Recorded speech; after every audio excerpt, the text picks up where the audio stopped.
La célébration du 21 septembre de chaque année de la Journée internationale de la paix visant le renforcement des tout au sein des nations que des peuples. Le thème de cette année, le droit à la paix, le regard de notre rédaction avec Bélin, Bekita et Thierry Aldo Mandaka. Le droit à la paix, c'est le thème retenu cette année pour la célébration du 70e anniversaire de la Déclaration universelle des droits de l'homme. La Journée internationale de la paix contribue donc au renforcement des idéaux de paix au sein des nations et des peuples. Donc nous devons nous aimer parce que si nous nous aimons, nous aurons la paix et nous allons vivre tous dans la bonne entente et le pays, je crois qu'il ira mieux. Voilà, donc les autorités aussi doivent nous aimer, nous la population, parce que nous aussi on dépend d'eux, donc ils doivent nous donner la joie, ils doivent nous mettre à l'aise. La rentrée scolaire des enfants, si ça se passe bien, c'est à cause de la paix. Si je me déplace aujourd'hui, que je marche en route sans problème, c'est la paix. Hein?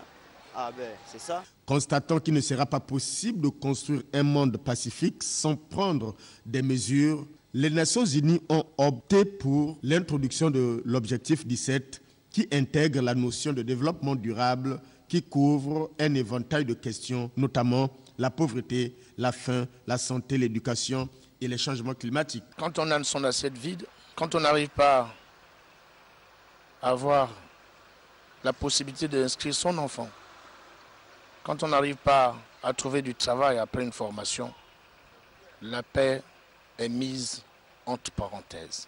Droit à la paix, mais aussi devoir et respect des engagements garantissent l'éclosion d'une société pacifiée.